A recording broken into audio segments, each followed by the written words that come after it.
on-chain capital. I think for Bitcoin company, on-chain is one of the best example because it comes from a totally different, Bitcoin is the best store of value, and also you gotta do your self-custody, even multi-sig, collaborative custody. That's the right way to do.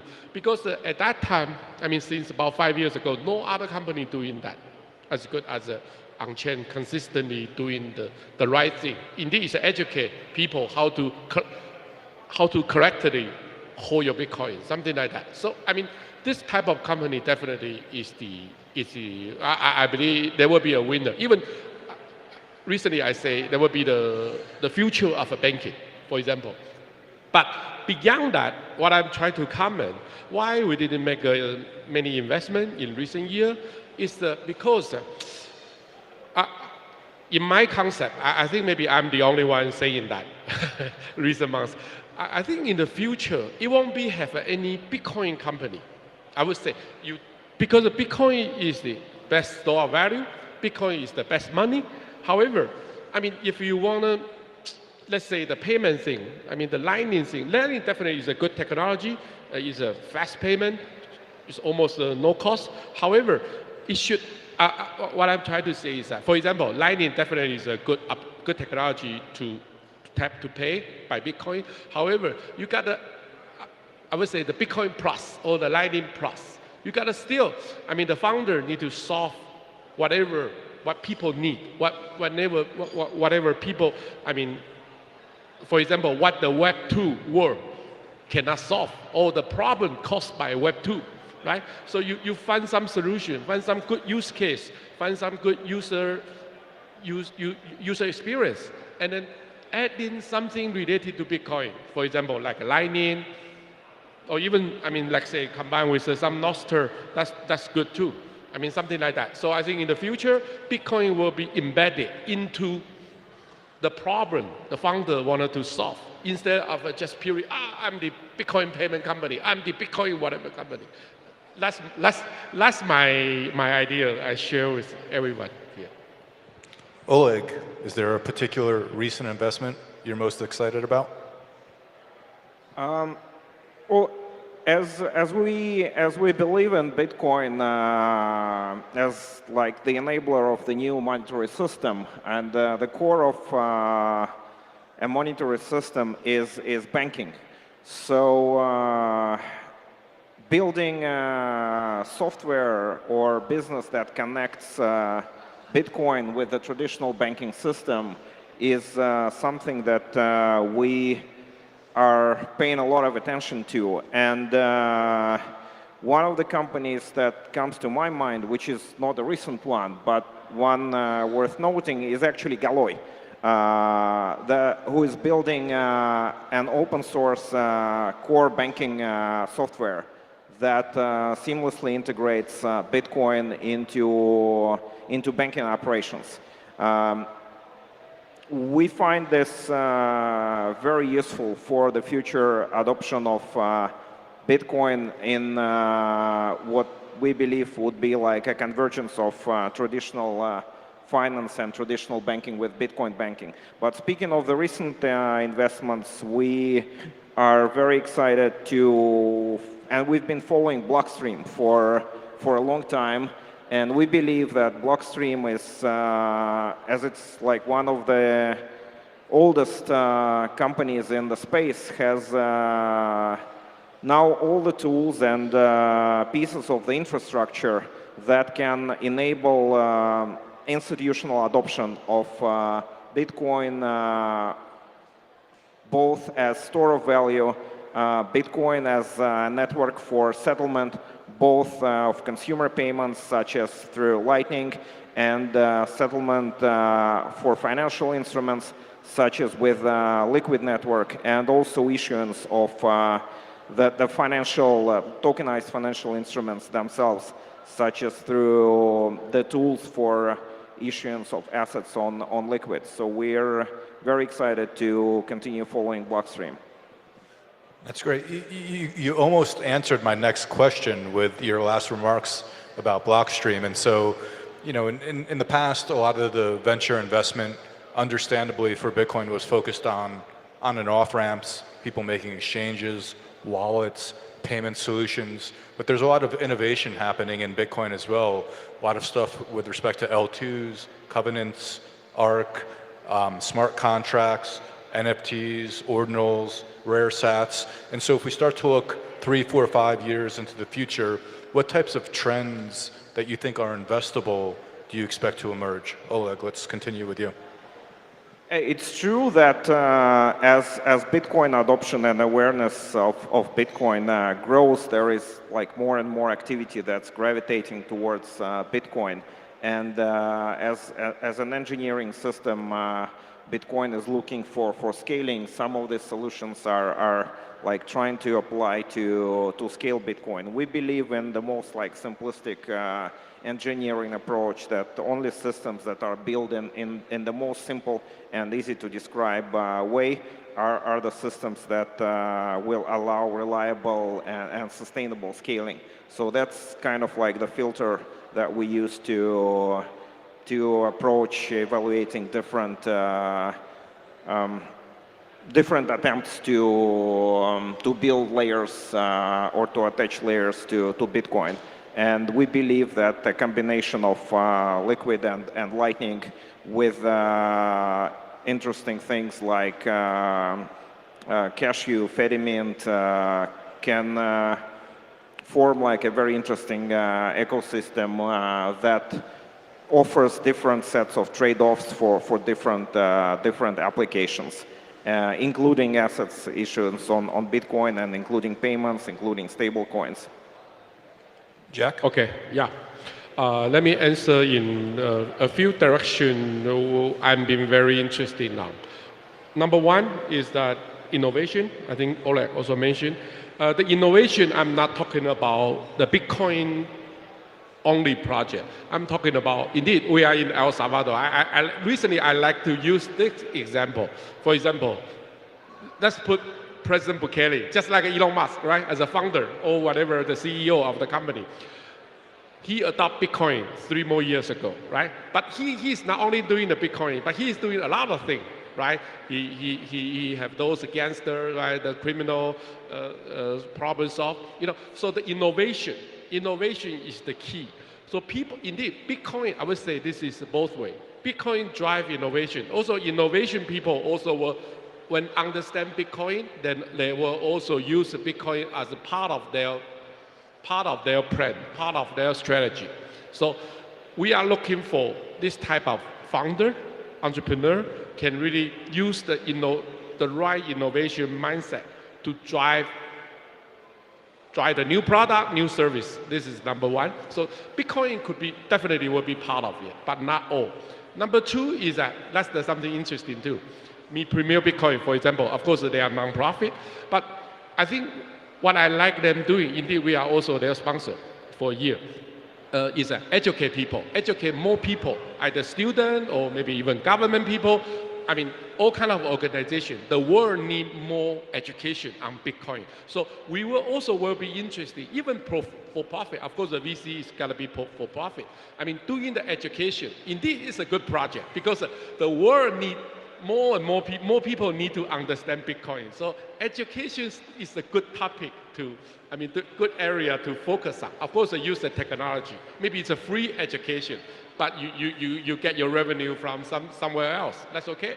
So Bitcoin education also one of the area I'm interested in. I would say rise of L2 capabilities on Lightning, as you mentioned, ARC, Liquid. And then I also see, I'm very bullish on enterprise solutions where you can, have inheritance plan. There is big opportunity for, entrepreneurs who can have a B2B product, who can cater to, bigger banks that are into wealth management. They can have an enterprise solution where they can have a white label product. And apart from that, bigger companies which have major, massive cash flow, they can, copy the playbook of MetaPlanet and MicroStrategy. So there's a greenfield opportunity over there as well. And I mean, that's the best way to hedge inflation and currency debasement. And apart from that, yeah, Nostr is one where the intersection of Lightning and Nostr, I see it as a trend, and yeah. Great. So I think we have somebody circulating with a microphone in the audience. If the audience, anybody has a question, get ready. Right before we turn it to audience Q&A, one final question from myself. I come from the United States. If you've been paying attention, the United States government has been quite hostile, operating with impunity and in some respects illegally against our industry. So my question to the panelists, how, if at all, does government regulation play into your investment decisions? Maybe Jack, we'll start with you. Yeah, I mean, with the regulation clarity, that's something important for any startup, right? Even though, it's still okay to run for the business, however, the customer may scale, or even your stakeholder, other supplier, other shareholder, investor, potential investor will have a concern. So the regulation clarity is important. However, I think Bitcoin since gradually is more and more country treated as a commodity. So I don't think if for Bitcoin itself, without issue any layer 2 token or whatever shitcoin token, so I think it should be okay. So still, follow the regulation in that jurisdiction you are operating the business in. You gotta pay or even customer have to pay whatever tax the government require. I think it should be okay because the Bitcoin is a commodity. So keep in this mind, and then, for example, like US, maybe you send money, you send Bitcoin, you require money transfer license, something like that. So you have to do it. Otherwise, you have to collaborate with some other, even like Strike. I know they do it early day, something like that. So you gotta try to find some way to be more compliant with the current regulation. Otherwise, the business cannot go on. Kush, Oleg, anything to add? I don't have much expertise on regulations, but from what I feel is you're from US, but the best part is after Donald Trump, I think, I'm bullish on Bitcoin more, and I think this is the golden period for entrepreneurs also.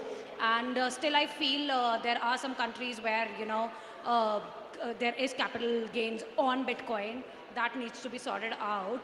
And something like SAP 21, that's a act which I think with more and more players coming into this space, I think banks will, need to rethink about it. And yes, and as Trump said, they are keen on strategy reserves, and I hope that will happen, and we'll have, a fair policies and a lenient policy regulation-wise for Bitcoin. That's the only hope I have. Anything to add, Oleg? We believe that Bitcoin and Bitcoin ecosystem provide the best and the most safe way for the builders to build in a clear regulatory standing with clear understanding what the technology does and what you can do with it and where you need to get regulated, where you don't. And with the recent developments in many countries, it's only going to get a tailwind. So it's always time to build in Bitcoin. Now it's even better time. Don't build on shitcoins. Continue building on Bitcoin. The only time better than yesterday to build on Bitcoin is today. That's what I just heard. Let's go to the audience. Does anybody have a question for our esteemed panelists? Gentleman in the front row. Does he have a microphone? No microphone. You can just shout. You get it. Thanks, Jack. So I wanted to be totally brutally honest, and I've actually spoken to some of you or your associates before. So my company is a startup. We build Bitcoin Lightning payments integrations for large tier 1 and 2 retailers, both physical stores and online. And would you invest in my company, given that 99.9% of people with crypto do not intend to spend it? I didn't hear the last part. 99% of people do not do something. 99.9% of people who hold crypto do not intend to spend it. They intend to hold it. And so is there a question here? Would you invest in my company given that my market is tiny because most crypto holders don't want to spend it and I'm a Bitcoin payments company? Oleg will field the question. Yeah, I hope I was able to hear the question correctly because the sound between here and there is really bad. But if I heard the question correctly, the question was about the market size for startups building payment systems relying on monetizing the spend of Bitcoin. So Bitcoin technology stack is a financial and is also a technological innovation. All the technological innovations go through the phases, through the waves of adoption, from early minority geeks, et cetera, to majority. And timing of a technology matters a lot in terms of how much adoption it can get. So when you say that people hold Bitcoin and don't want to spend it, and we see the same, we think what it means is actually right now the best time is to unlock the potential of Bitcoin as saving and as collateral. So this is where we see the next really big wave, almost like a floodgate of economic activity, unlocking the value of Bitcoin as collateral and the value of wealth preservation in Bitcoin. And the next wave is probably going to be the wave of settlement. So settlement can be in retail, it can be institutional settlement, or it can also be moving liquidity between different pools and different ecosystems. This is like a very underexplored area that has been previously discovered by a lot of shitcoin blockchains that created all this kind of silos of layer 2s and payment systems, which actually revealed that when they're all disconnected, you cannot really build a sustainable economic system. But with Bitcoin you can, because you can have you can go in and out of different systems based on Bitcoin. So settlement will probably be the next big technological adoption wave, where Lightning and Liquid will be kind of a glue of different other ecosystem, both institutional, retail, and everything else. We have time for one quick final burning question, if there's one in the audience. Going once. In the back, gentleman with a black shirt.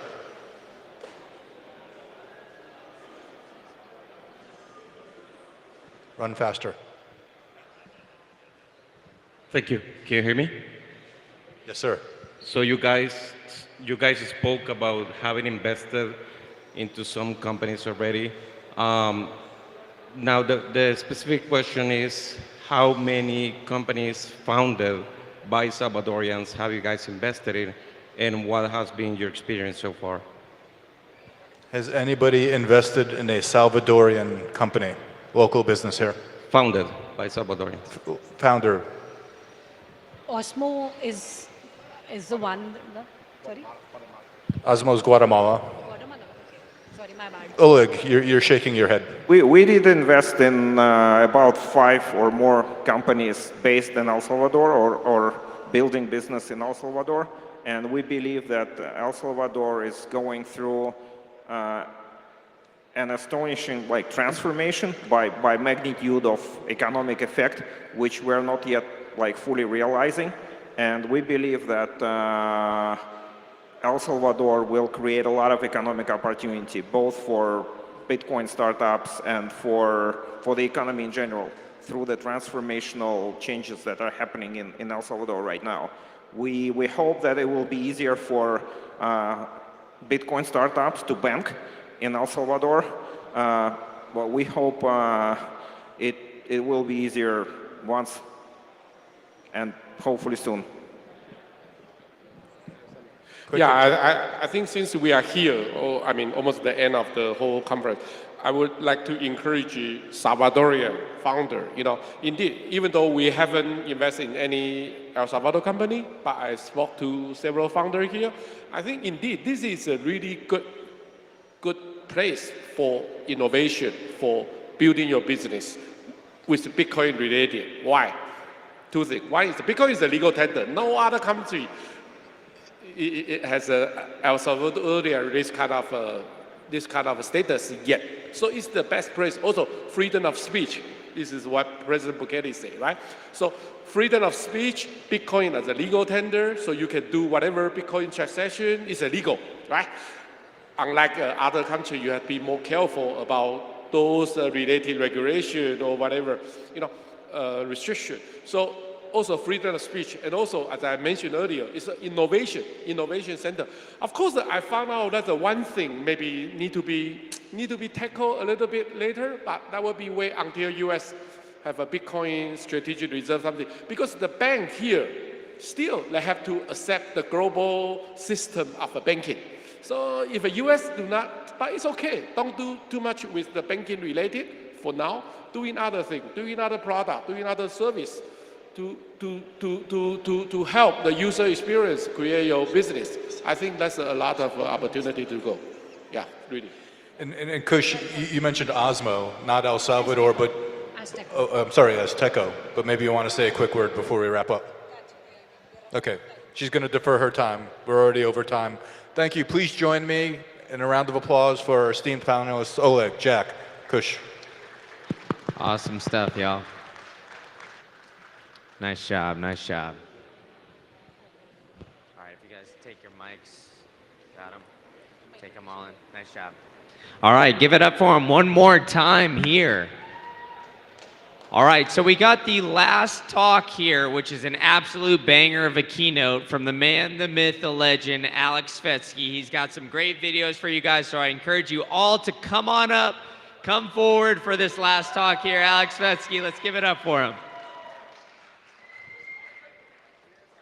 There you go. Is that not bad for you?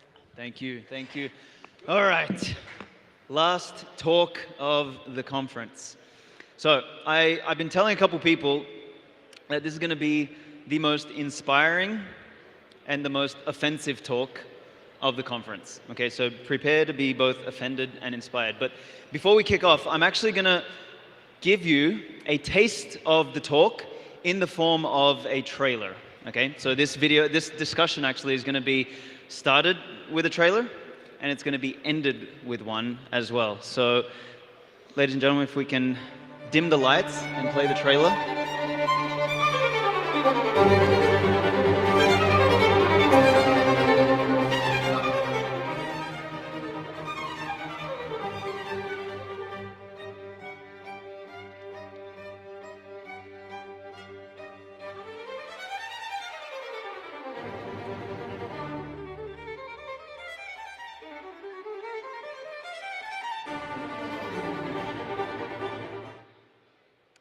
So the name of this talk is Beauty Will Save the World. And it starts off with a quote, and this is one of my favorite quotes. Let me see if this thing's working. There we go. I don't actually know if this came from Nietzsche. We don't know how it was, where it was pulled from, but it says, if you crush a cockroach, you're a hero. If you crush a butterfly, you're a villain. Morality has aesthetic standards. It's one of the most triggering quotes that I've ever read. And the reason I like it is because the rationalist is going to argue with you and say it's not right. The theologian is going to say, oh, it's the wrong thing to do. You know, the moralist will tell you it's unfair. Even like the relativist, the subjectivist is going to tell you, oh, it's not right. Like all of your civilized conditioning is going to tell you it's wrong. But, if you see a cockroach, you're going to step on it, or you're going to praise the person who does.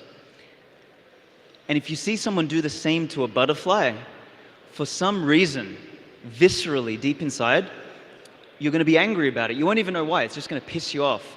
And these kind of visceral reactions, they point to like a deeper truth, something that is what I call physio-psychological. They point to instincts, and fundamentally, Nietzsche called instincts the habits, and I'm going to paraphrase him here, but the habits that we develop or that our ancestors developed over time have become ingrained in our blood, in our bones, in our DNA, in our flesh. So one of these instincts is beauty. And beauty is a really fascinating thing. It is one of the only things, in fact, I mean, other than, I guess, maybe truth, beauty is the only thing that is both objective and subjective. And this is a topic of much contention. But beauty is paradoxical. Beauty, as one of my favorite authors, his name is Iain McGilchrist, he wrote The Master and His Emissary about the left and right brain. He calls beauty symmetrically asymmetrical. And if you look at beauty, so beauty is both dangerous, it is powerful, and it is fragile, right? Beauty is both aggressive and it is nurturing. Beauty is both natural and it's man-made. It's one of these things with very interesting paradoxes. Beauty is both eternal and it is also fleeting.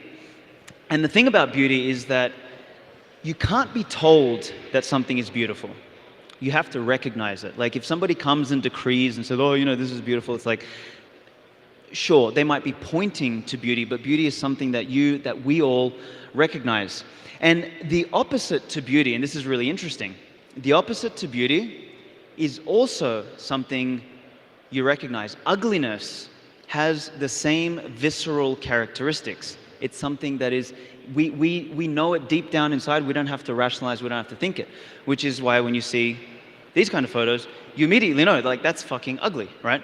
And the best part is, if you put these things side to side, right?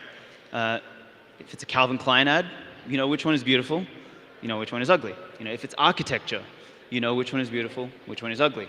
If it's families, whatever the fuck that is on the other side, I don't know, but you know which one is beautiful, which one is ugly. If it's sculptures and architecture, right? Which one is beautiful, which one is ugly. If it's a woman, which one is beautiful, which one is ugly, right? And this difference is particularly the last one, actually, the one with women.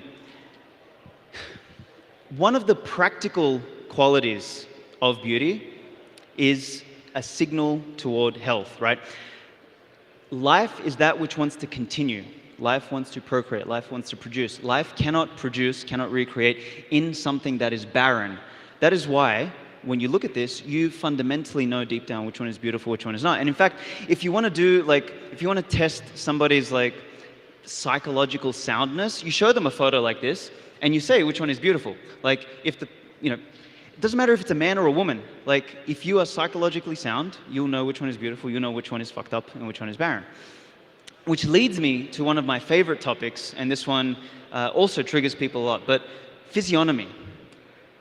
Beauty is something that permeates everything. Our thoughts, our emotions, our physical body. Beauty is not only on the inside, but it is also on the outside. People often say that the other way around. They say, oh, but beauty is also on the inside.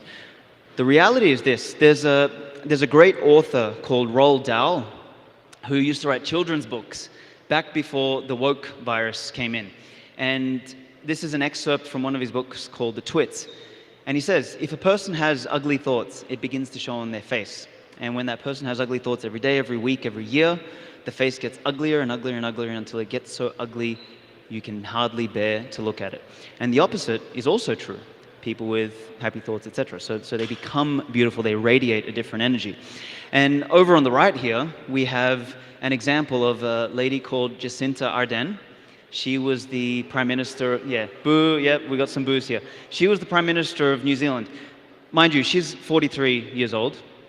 And this is her when she was young and what happened, right? So she was an example of someone who locked people down for 5 years, forced them to get jabbed, all this sort of stuff. She became ugly from being an ugly person. Now, of course, the midwits are going to say, no, physiognomy is a pseudoscience, while at the same time they'll be like, yes, lockdowns can stop a virus, right? The truth of the matter is that the midwits are wrong and they're ugly, as usual. The truth is, and as our friend Orwell said, at 50, everyone gets the face they deserve. Beauty is truth.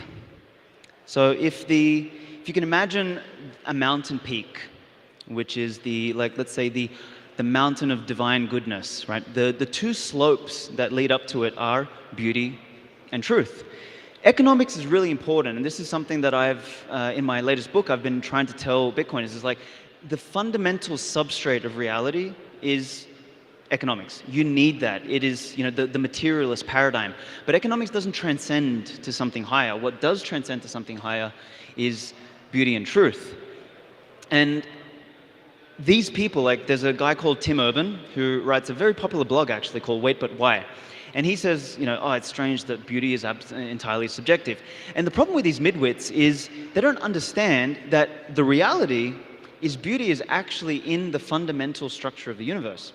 Like from pi to the golden ratio to Fibonacci numbers to like literally the galaxies and how things are structured, it exists in the fundamental substructure of the universe. And if you even think about what the word universe means, it means one song, and a song is beautiful because it comes with a melody, it comes with a structure. It's really fascinating rabbit hole to go down. The next topic is about power, and power is a dirty word in the Bitcoin space. But I want to challenge that notion here. I want to tell you that beauty is powerful and power is beautiful.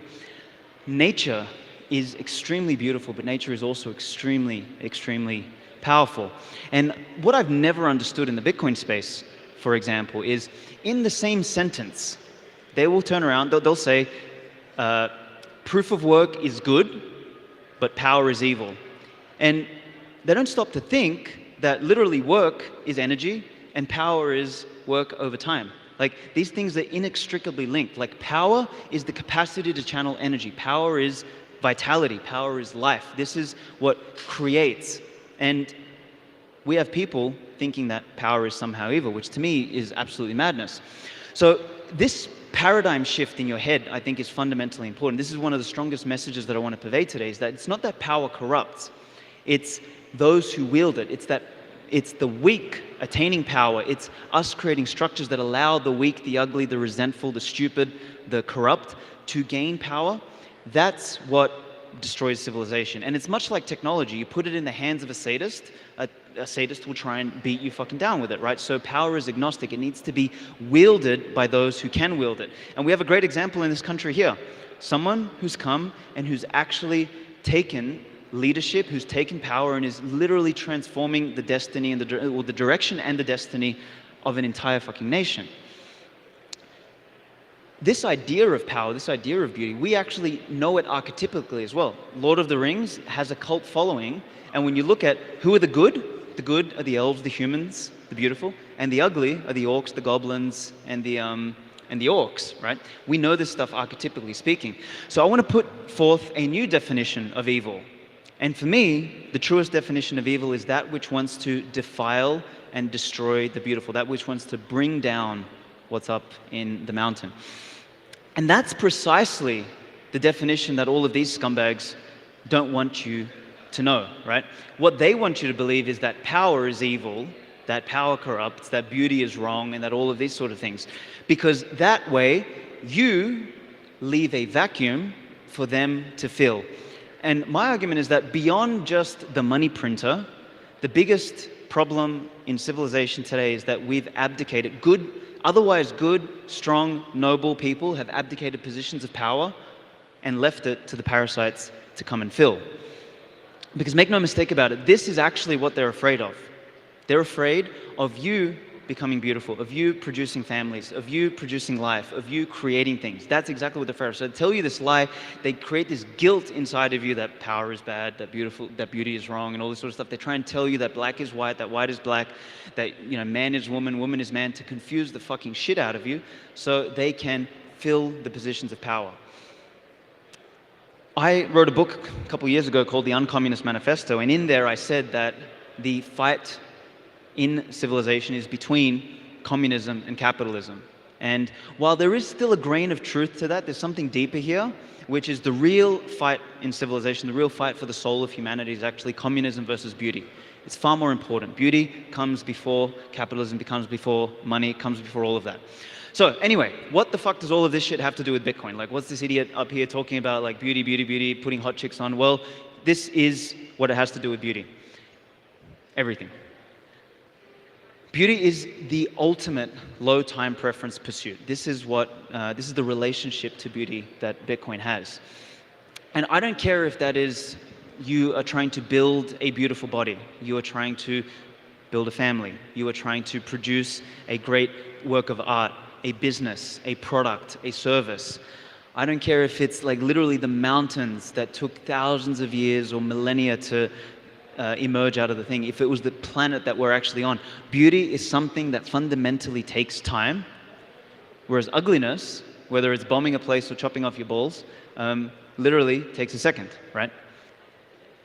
So if we are successful in establishing a monetary standard that rewards low time preference behavior, not by some fucking decree or policy or because some asshole said so, but because of the function of the money. What it does is three things. It localizes the economic consequence. So basically what that means is it stops socializing the losses. So people who make bad decisions fucking lose. People who make good decisions gain. That's very good. You want that because that produces feedback, which increases the adaptability of the system, makes the system stronger, and finally leads to a map that better fits the territory. So what you have is something more natural, organic, and when you have something more natural and organic, when you have time, which is what Bitcoin fundamentally, I believe, leads to, we build beautiful things. You need time to build something beautiful. That's the whole point of like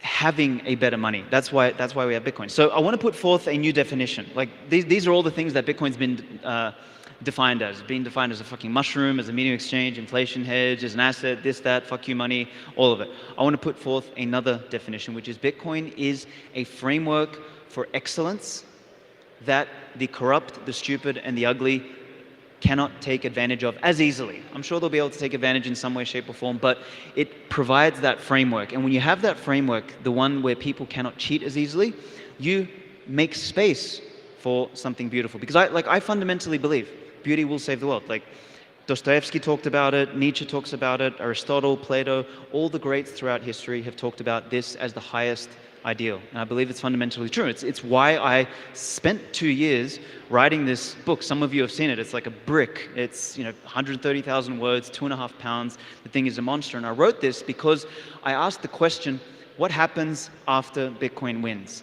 Because it's all good and well that we get rich and we all get girlfriends and Lambos and whatever else.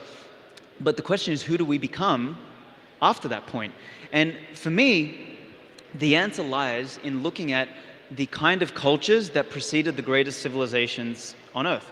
And those cultures, the feudal Japanese, the west of Christendom, the Romans, the Greeks, they had an interesting overlap on the virtues that they actually lived by, which virtues are upstream of culture, culture is upstream of civilization. So my argument is that we need to look at finding a way to inculcate these into our culture. Justice, courage, compassion, honor, responsibility. And this isn't Svetski's fucking 10 commandments. This is a list of virtues that have produced the greatest cultures and the most aspirational civilizations throughout history over and over again. And this is what I believe we need to, as the future financial and social and economic leaders of the world, start to develop. Like, it's no longer time to be fucking plebs and losers and all this sort of stuff. It's time to actually behave in a higher form. So, to wrap this up and give you guys the trailer when I finish, Nietzsche, one of my other favorite quotes is, "I know of no better life purpose than to perish in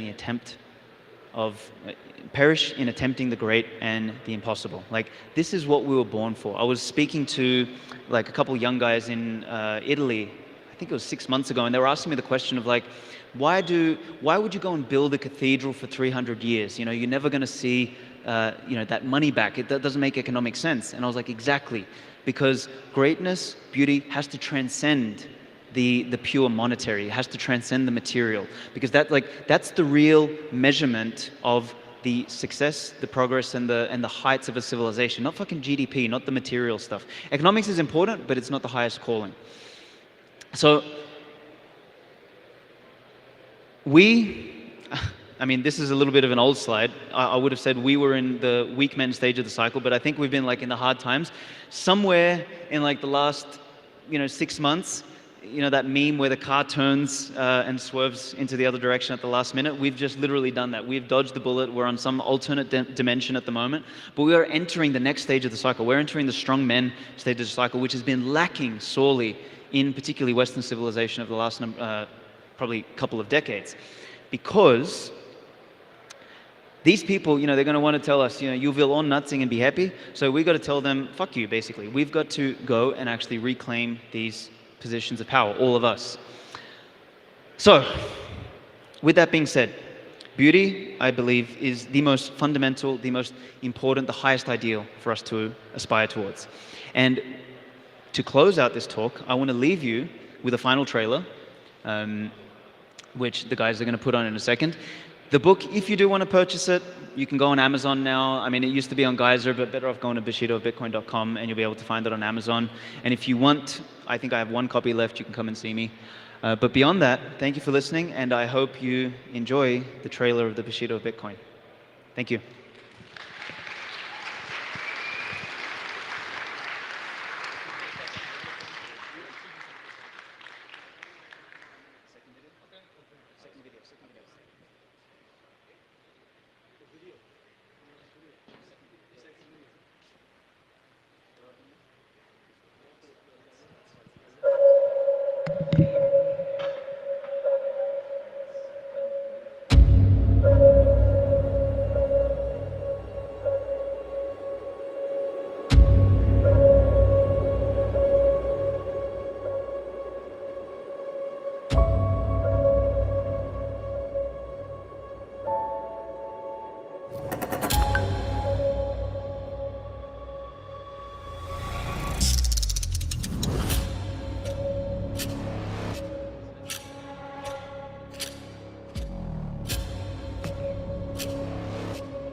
All right, yeah, give it up for Svetski. That was amazing, huh?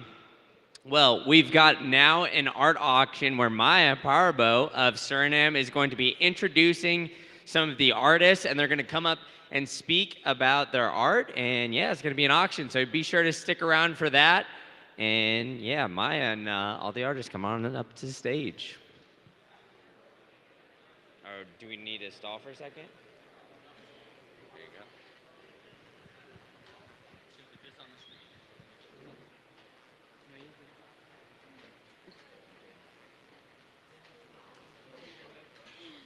Oh shit.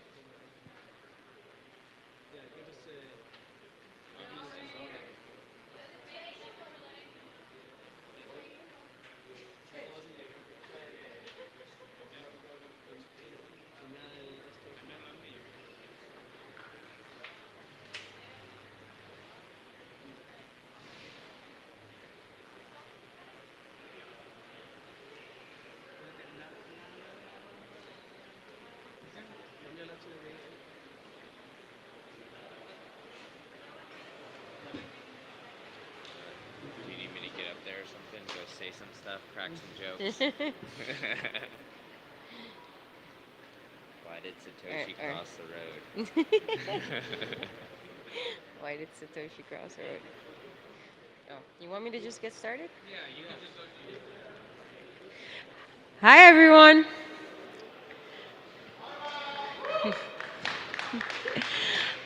Hi, so we have an amazing live auction going on tonight, and I hope you all are very excited. We have 4 pieces left from some of the best artists that I've ever seen. I've been fangirling for years. They're all Bitcoin only, so no fiat. And we need to support more art in Bitcoin. We really need to support this effort, what we're doing, because it will touch artists all over the world. Because one of the most difficult things for an artist to do is break out, right? And Bitcoin makes it accessible for everyone. So get your wallets out and start bidding like crazy on these. And make sure that you get them as much Bitcoin as you can possibly spend and ramp those numbers up as much as possible. I don't hear any excitement in the audience. You guys have been looking at these things all day. How about some screaming?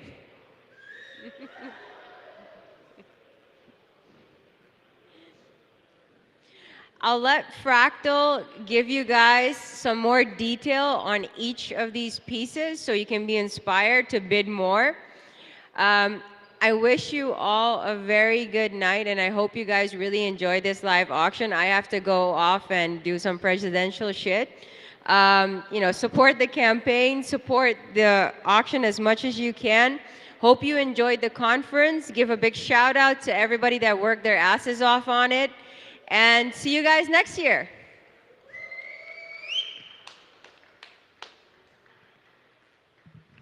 Thank you, Maya. This is Fractal Encrypt. I'm backstage here working on the auctions. We're trying to work through some technical difficulties just to get these on up stage. You know how it is, a Bitcoin conference. Not many people here know how to use a computer.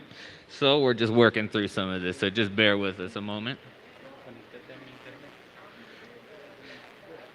But we do have 4 auctions left that we're doing tonight, as Maya was saying, some of the best Bitcoin-only art that you can find out here. And if you're interested in bidding on it, you can go to the website. It's timechainartifacts.com. If you're here in attendance, all the art pieces have a QR code that'll take you there to the website. You can check it out. And if you're online, you just obviously type in the website address, so timechainartifacts.com.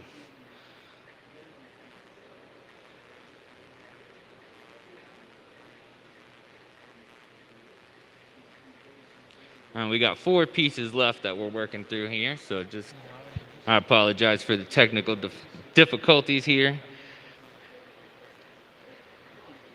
I'll take full responsibility for it, but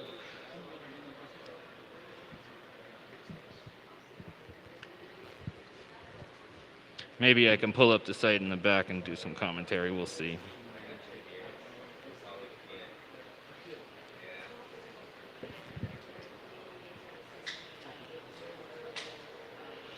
All right, so I'm not sure what you got on screen here, but we got one of our pieces is actually ending in 51 seconds. So Bitcoin is Beautiful by Venus Rose. It's actually a new Bitcoin artist. This piece is made with all natural slate and 2 different types of wood. A really amazing piece, and there's 40 seconds left. So this one is only at 300,000 sats, so it's $270 US. And all right, I think we got a live auction here, so just give me a moment and I'll load that on up. Okay, so here we go. We got 17 seconds left on this Bitcoin is Beautiful here by Venus Rose, and you can see this is just a stunning piece here. So if you get in a bid at the last 3 minutes of any auction, it does extend the auction time by 1 minute. So you never know, this one could extend, and it looks like we're just closing out there. And so that one was a great sale for a first-time artist at 300,000 sats for Venus Rose with Bitcoin is Beautiful. And we have another auction here, one of my really all-time favorite pieces here in this gallery. It's a BTC Profit by Ariel Birdie, and this one ends in about 9 minutes here. So if you're here at the gallery, you can actually get some free rum. We have some free locally made El Salvadoran rum, and if you talk to the guys serving it, there is an amazing story behind it. So I'm certainly going to get a bottle and bring it home to my wife, and I hope you guys all check it out and enjoy some here. I had some, I thought it was super good, and they had 3 different kinds of rum. One of them was actually, I guess, the less expensive. I had that one, it was fantastic. So that's that. So current bid on this piece, BTC Prophecy by Ariel Birdie, is 1 million Satoshis, and so it's about $900 US if you're counting money in cookbooks like that. And we'll just take a look at some of the nice pictures that we've got of this piece. This is actually a really massive piece, so it's like a nice size piece. And this artist actually sold a couple, pretty much all her other work that she brought here. And one of the pieces that's very similar to this actually sold for about 10 million Satoshis. So this one's actually bigger, so you have a great chance to pick up an awesome score here at 1 million Satoshis. And here's the website. If you haven't been to it, it's timechainartifacts.com. So spelled just like it sounds. So timechainartifacts.com. And when you get there, you're just going to go to the AB24 Live Auctions page, and that will take you right here where you can actually join in. And if you haven't signed in yet, you just go ahead, sign in, and it will walk you through the registration process, and you can go ahead and place the bid. So it does require email verification, so you don't want to wait till the last minute to sign in and place a bid. So if you're interested in bidding, make sure you go ahead and log in now to do that. I'm just going to bring us back to the main page here that we have. 7 minutes left in this auction. And we have a couple more pieces. These 2 just ended here. This Bonsats was an absolutely beautiful piece that unfortunately it ended right before we got a chance to bring it online here. But this was another one of my favorite pieces in this whole gallery that has this bonsai tree that's shaped in the shape of a Satoshi symbol. So very clever, and it's just really well executed, beautiful work there. So we do have these 3 auctions that are still live that you can bid in. So BTC Prophecy by Ariel Birdie, Cryptic Gaze by Brecky, and that one ends in about 17 minutes. And then we have It's About Time by myself, Fractal Encrypt, and that is running for another 27 minutes.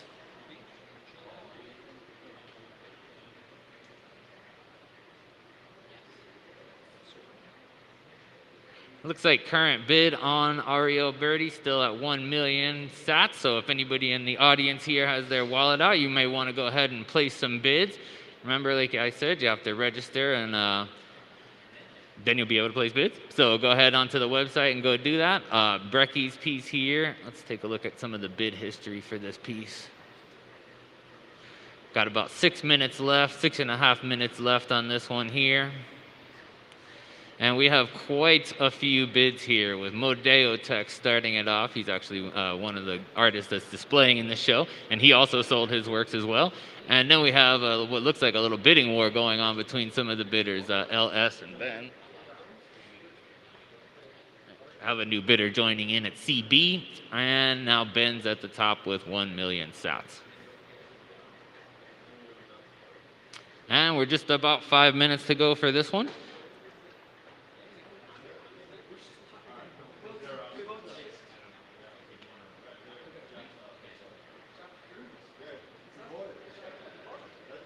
You heading out?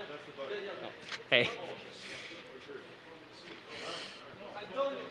And like I said, if you haven't tried any of the rum, definitely go over and check out some of the rum there. It's a Saturday night, so definitely, if you're not driving, then you go ahead and check it out. It was an extremely good rum. So if you're here, definitely don't miss the chance to try it. Even if you're not usually into rums, I found this one to be really excellent. And they had, like I said, a really cool story, and the bottles were beautiful too. See if actually I have a video here of this piece that we could play.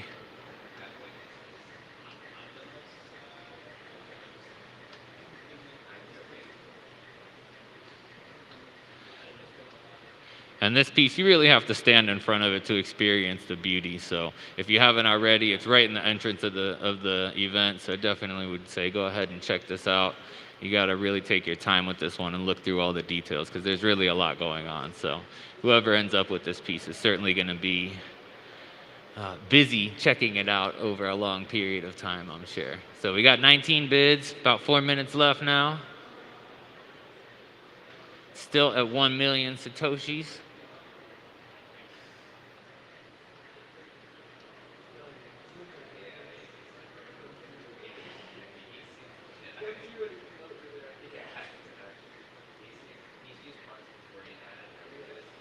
And the current bid we got on Brecky's piece is, wow, okay, we got over 5 million sats there, 5.65 million sats on Brecky's Cryptic Gaze.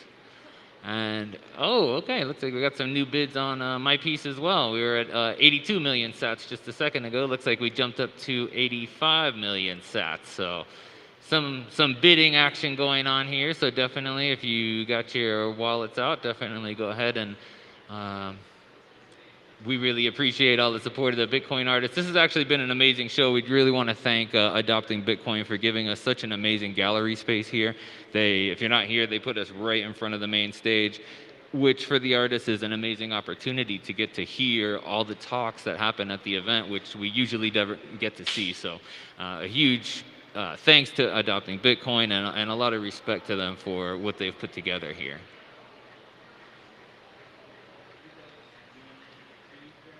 And we got 3 minutes left on Ariel Birdie, 13 minutes left on Brecky, and 23 minutes left on It's About Time.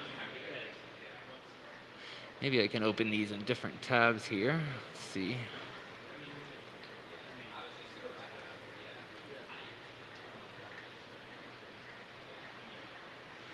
All right, so here we have the leading bidder at Bit Art Time with 85 million sats. And we have, what does it look like? 45 bids there. So, oh, this is great. So we have a whole bunch of different bidders actually, which is great to see. So much interest. I really cannot express my gratitude enough to everybody who placed their bids. And I really do want to point out this amazingly based bid from 0711 BTC just to make sure he got in on the bid history. So he got in at the 0.0001, 10,000 sats. So nice work there. And I guess that wasn't long-lived. We moved up pretty quickly to 0.1 from there. So now, currently sitting at 85 million sats. Current head is Bit Art Time.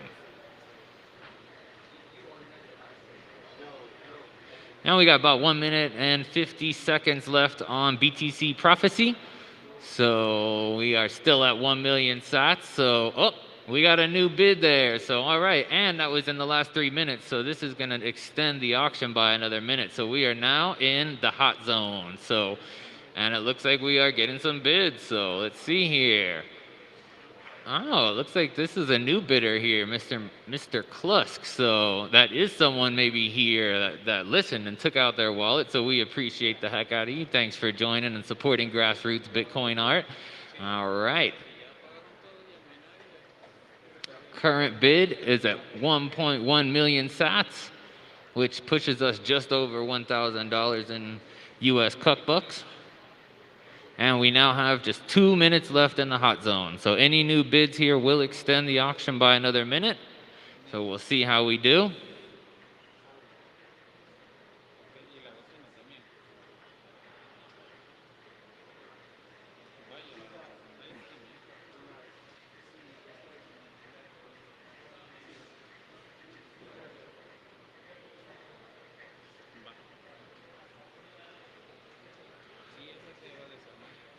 All right, minute and a half left. 1.1 million sats for BTC Prophecy by Ariel Birdie.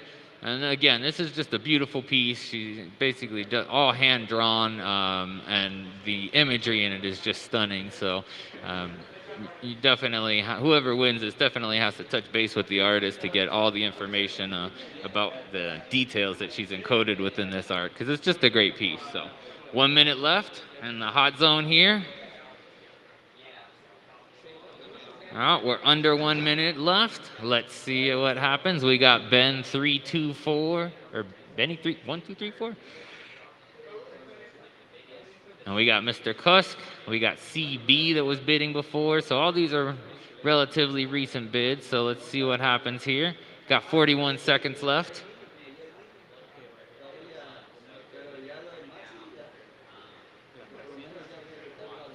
$30 seconds left.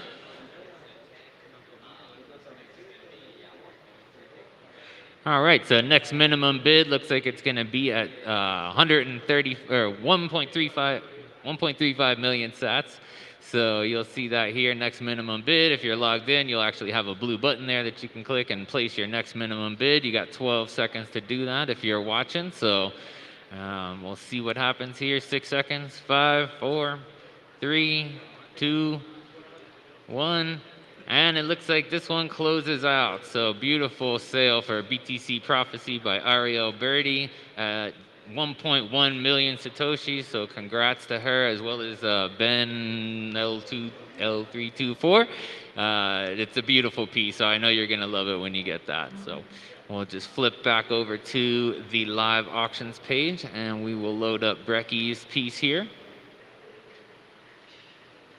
We have about 8 minutes left on Brecky's.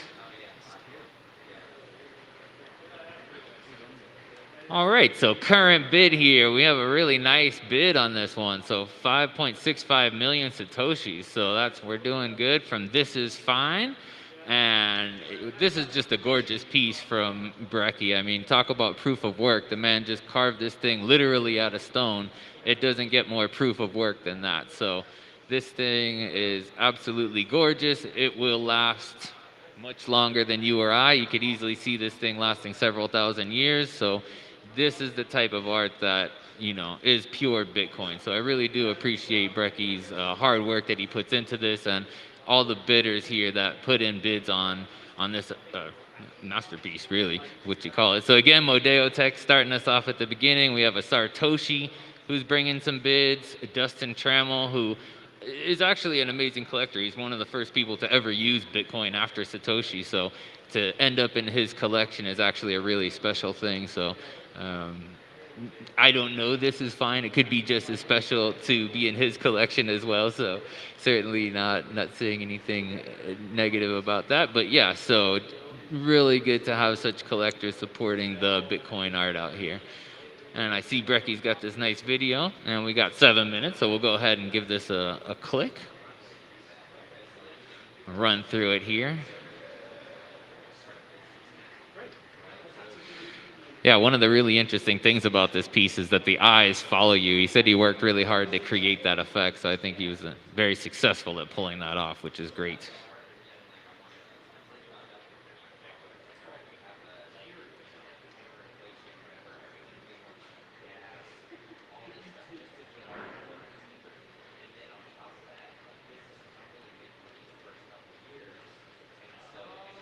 And I'm not sure the exact stone that he used here. Let me see if I can scroll down to his description, and we'll read a little bit more about some of the materials that he used in putting this together. So very simple, Carrara marble.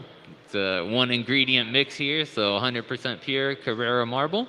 And I'll just read through the description that he has here. So an homage to Satoshi Nakamoto, hand-carved in Carrara marble. This sculpture features the iconic Guy Fawkes mask celebrated by anonymous hackers and immortalized in V for Vendetta. This detailed marble mask features the Mona Lisa effect, whereby the eyes appear to follow the viewer. And it's about 7 inches tall, 8 inches by 10.5 inches. I said 7 inches tall. I actually don't know that that's true. It's 7 inches by 8 inches by 10.5 inches, and I'm not sure where exactly those dimensions fall. So let's just scroll back up, see how we're doing here. We got 5 minutes left, and we are still at the 5.65 million Satoshis. see if we get any more bids from Dustin Trammell there. I know Nico was actually bidding on this from Simply Bitcoin earlier, so hopefully he doesn't see him right there with the base bid 0.27. So, you know, hopefully he don't miss out on this iconic piece. Like I said, you know, this is something you can pass down to your family for many generations.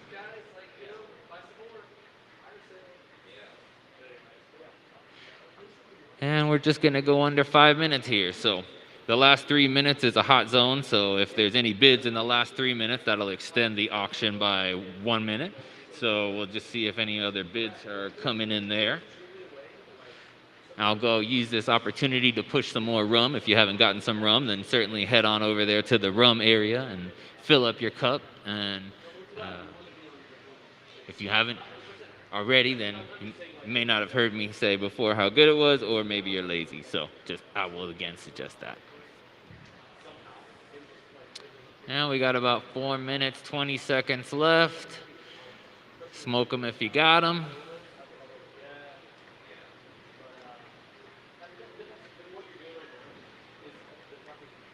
And we are still at 5.65 million Satoshi. So if anybody's interested in this piece, don't let it escape. You got 4 minutes left, and then it's gone for the rest of time. And just like that, the 4 minutes is gone. Now we only got 3 minutes, 50 seconds. This is fine, still on top here.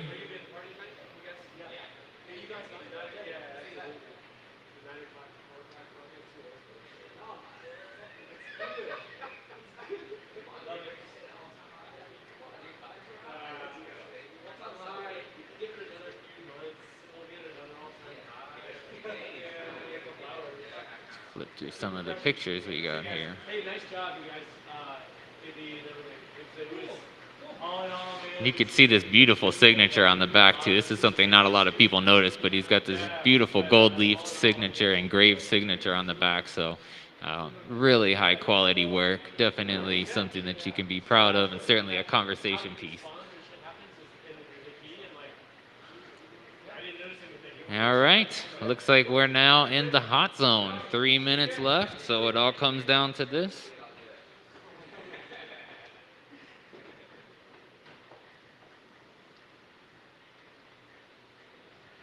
And then immediately following this, we'll have the finalization of my auction. So we'll be doing the It's About Time auction by Fractal Encrypt in just a couple minutes. So stick with us if you haven't. We're still at 85 million Satoshis on the Fractal Encrypt auction, and with BitArt Time as the leading bidder there.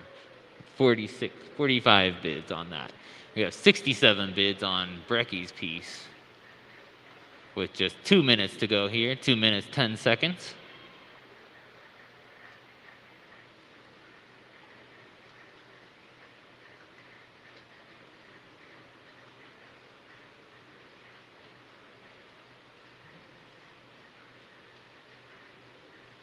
All right, guys, getting down to the wire here. Got 1 minute and 45 seconds left. If you haven't registered, your clock is ticking. Gotta get those bids in now, or forever hold your peace. I know Dustin's probably watching the auction right now, thinking if he wants to click that bid button. Probably some of these other folk too. PF. Who else? Nico. All these guys probably thinking if they should pull that trigger. They got 1 minute left to keep thinking. After that, this piece goes to This Is Fine for 5.65 million sats. All right, really coming down to the wire now. We are under 1 minute for this masterpiece by Brecky. Cryptic Gaze. Tick tock, next block. I don't even think we'll make it to the next block unless they mine one real quick.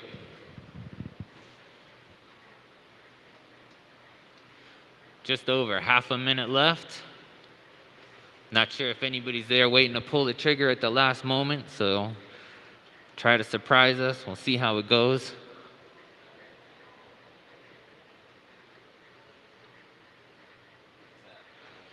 21 seconds. Very Bitcoiny number. And we are still at 5.65 million Satoshis. And we are closing in very quickly on the ending of this auction. All right. 4, 3, 2, 1. And sold Brecky's piece for 5.65 million sats to This Is Fine. Excellent sale there. Congrats to both This Is Fine and Brecky on an amazing sale there. And we can mosey on over to, I think it's about time to mosey on over to It's About Time. And we don't have any new bids yet. We're still at 85 million sats, so let's bring it on up. All right, so we got 9 minutes left, and then this piece is gone forever. So this is one that you can pass down in your family for the next 210 years, and the idea is, I don't actually know anybody back 10 generations in my family, however,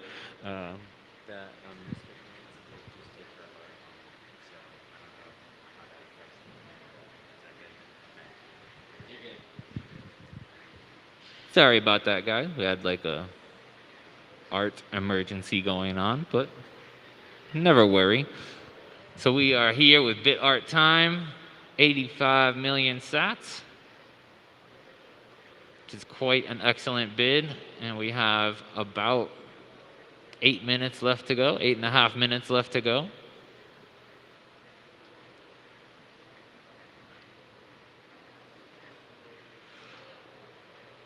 And I see a lot of bidders in here, so I'm not sure if we'll see more action or not. You can never tell how these auctions go. I always get nervous as heck at the end of these things, I'll tell you. It sure is, I think I'm not the only one. I'm sure there's been about 30 of us artists going through this all weekend. You know, you look at these last few minutes and you're always curious where it's going to go and who it's going to go to, and hope it's going to end up in the right house and the right family. And I think that's one of the things that I always can count on with my art, and it always tends to end up in the right place. All right, so 7 minutes left. Well, almost 8 minutes, just under 8 minutes. Could take a look through some of the pictures we got here. So this piece is basically an hourglass, but it also has all kinds of other timekeeping features. I've been wanting to do an hourglass art piece for quite some time. And this piece actually has all kinds of timekeeping elements incorporated into it. So you have the compass and the sundial there, right sitting on top of a celestial star chart showing the positions of the celestial bodies at the time the Bitcoin Genesis block was mined. And there is a fully geared and working perpetual calendar on the top, well, either the top or the bottom, depending which way you have it flipped. And yeah, you can actually set it to any date that you want, and you can do that forever.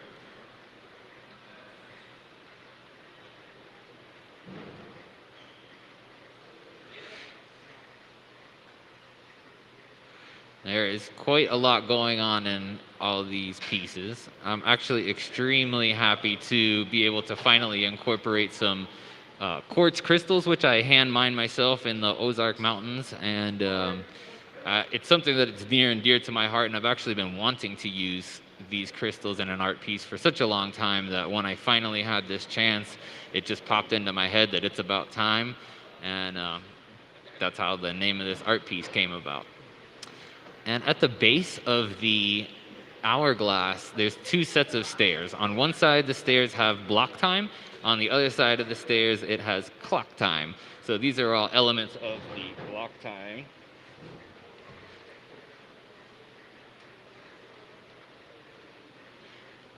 And the spiral that sits underneath the crystal is actually a block epoch spiral. So we have 32 epochs where we issue the entire 21 million Bitcoin, and that's one of those two spirals. And then the second spiral is the half of, is 32 epochs where we actually don't have any issuance at all, but they are outlined in Satoshi's code. So we have 64 halvings in the code, and that's where that comes from. There's a better picture of the geared perpetual calendar at the top, so you could just turn all the knobs and set the date however you like.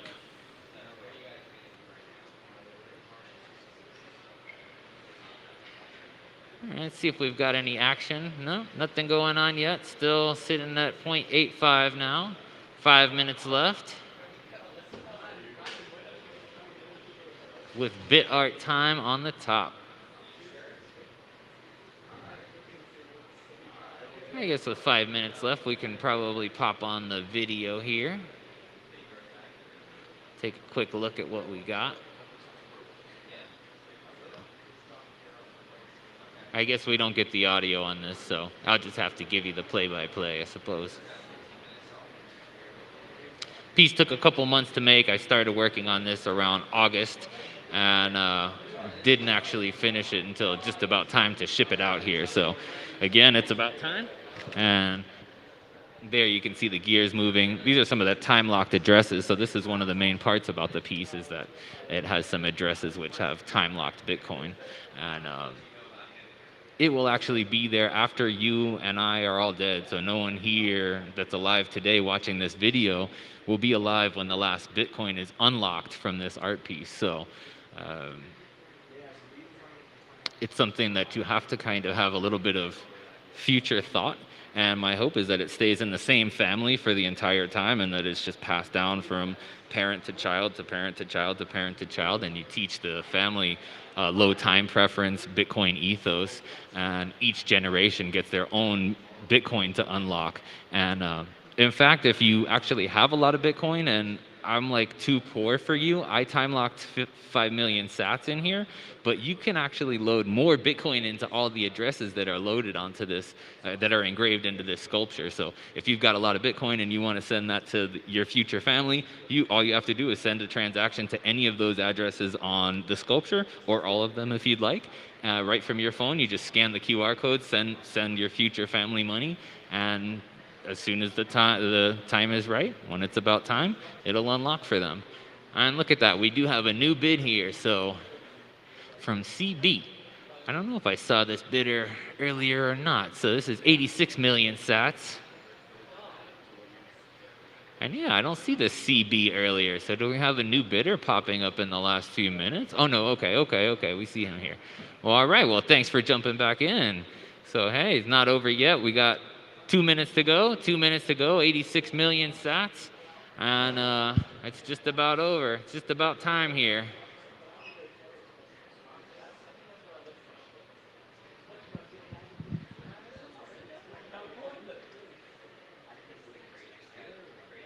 All right, 2.5 minutes. And then someone has this for the next 210 years. Well, actually, I hope it stays in the family for thousands of years.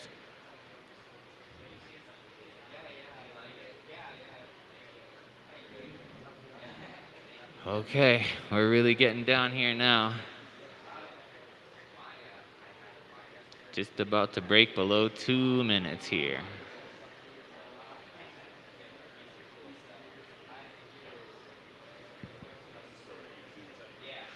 Next minimum bid would be 87 million sats.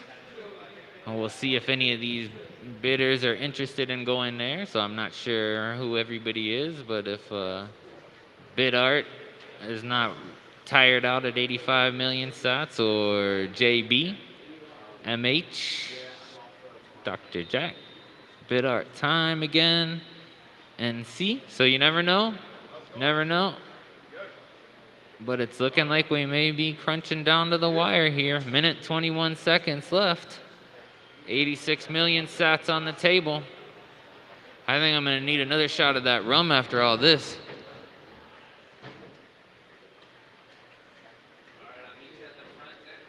All right, I think we are just about to close out here. So we are just going under 1 minute, and we are at 86 million sats.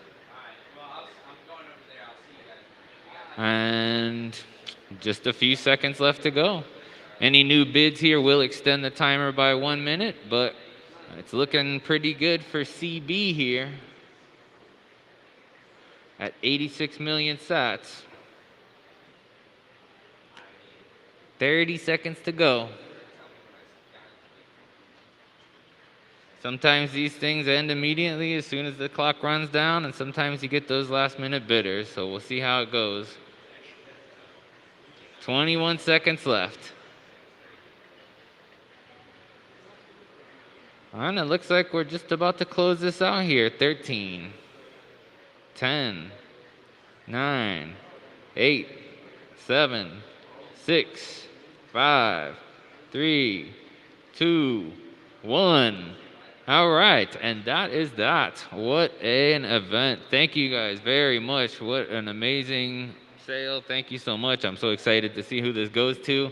86 million Satoshis. Thank you, Adopting Bitcoin. Thank you, everybody who came. And I think that's all I have for you tonight. With that, it's about time. Pass this on to whoever closes out the evening for y'all. Hey, sweet. Fractal. Yeah, you freaking All right. All right. Well, thank you guys all for sticking around to the end for this auction. For those that are still here, why don't we give it up for the conference organizers and everybody coming out, and give it up for yourselves. Thank you all for making it an amazing conference here in El Salvador, hitting all-time highs here in Bitcoin country, and it's been absolutely amazing. So if you see the conference organizers, give them a hug, give them a kiss on the cheek, share a beer with them, and I hope to see you all at the after party tonight. We'll be having a couple beverages and enjoying the time here in El Salvador. So thank you guys all for coming out.